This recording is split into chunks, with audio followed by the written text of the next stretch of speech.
We're talking about domestic violence, and the guest is the executive director of EJarrett House, Miss Jarrett.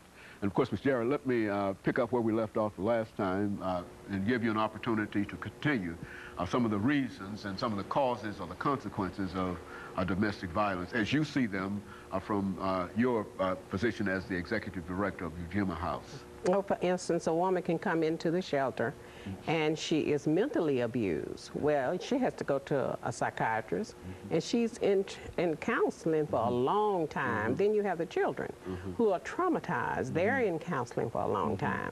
Now, that's not to even excuse the fact that she may have a broken bone, broken leg. All of that has to be attended to, and then they have to be seen after. So the health care cost goes up. It really goes up.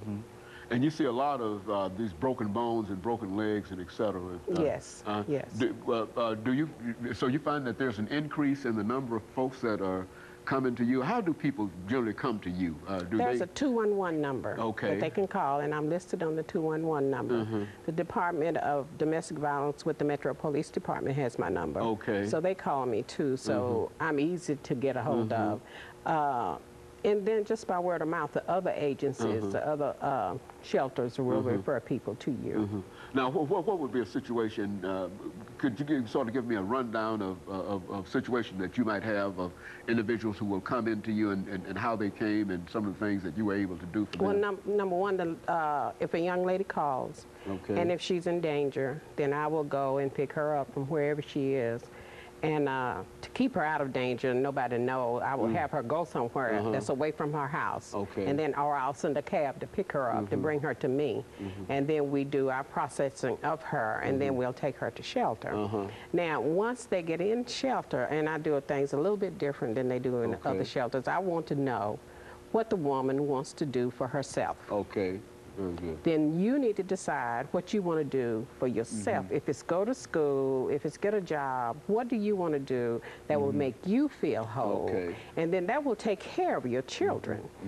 And once we figure out what that is, then I will help her accomplish that goal. And I will keep her until she accomplishes that goal. Once she accomplishes that goal, then I will help her find a place. And then she can move out.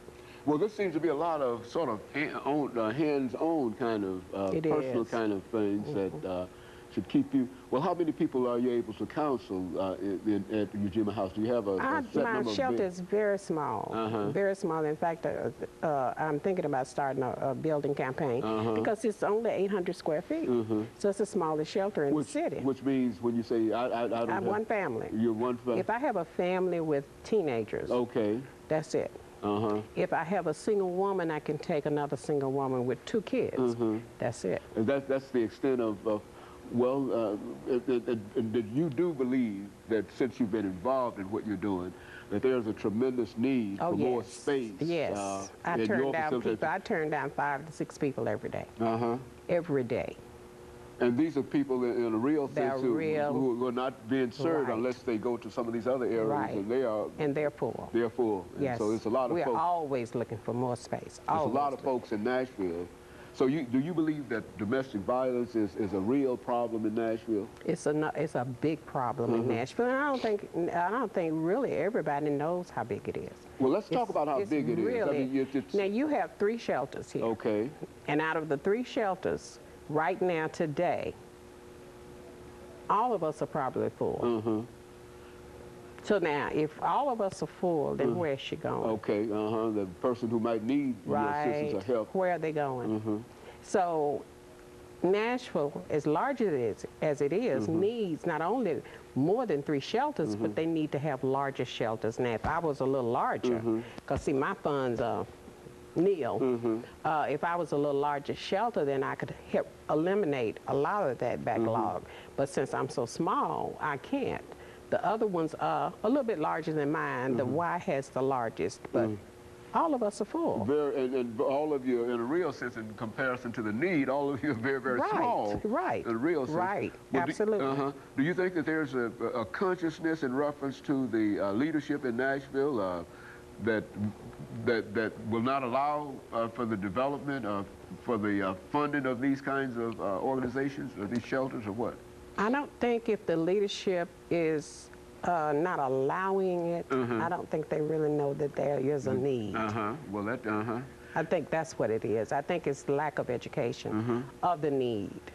Because a lot of people, domestic violence is just like AIDS when you talk to people about it. Okay, all right. They don't want to get involved.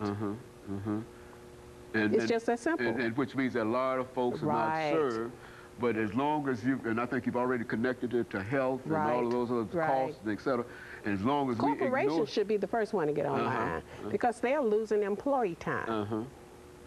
They're losing, they have to stay at home with their children, they have to stay at home because they had to go to the hospital. Corporations suffer a lot with domestic violence, whether they admit it or not, but they do. They lose a lot of money that way. Well, is there any way that the organizations that do concern themselves with domestic violence can come together or have come together to try to look at the overall picture? Because if you're dealing with one family, and somebody else might be dealing with more, well, they probably not dealing with more than 5 or 6 families at a time, which means that we only have facilities maybe for 30 families. And that might be stretching it in a real sense. Well, no, I think the Y is a little bit larger than that.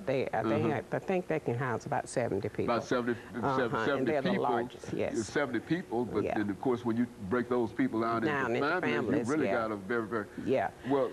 But and I might be wrong. Those numbers, they don't ever tell you how many it is. I may have the wrong numbers, but I don't know. It's apparent that there is a need. Yes, yes. And your purpose here today is to try to at least dramatize the need that you have as well as others have, and perhaps get some kind of support.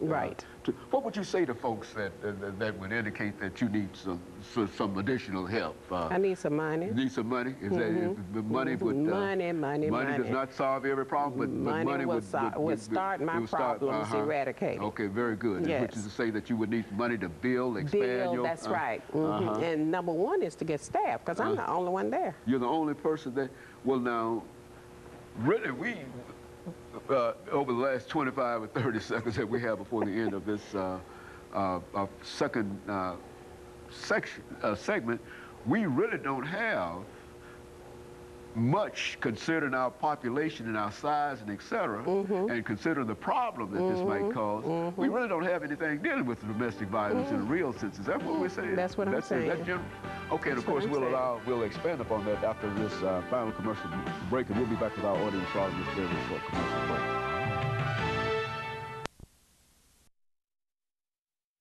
break. The topic is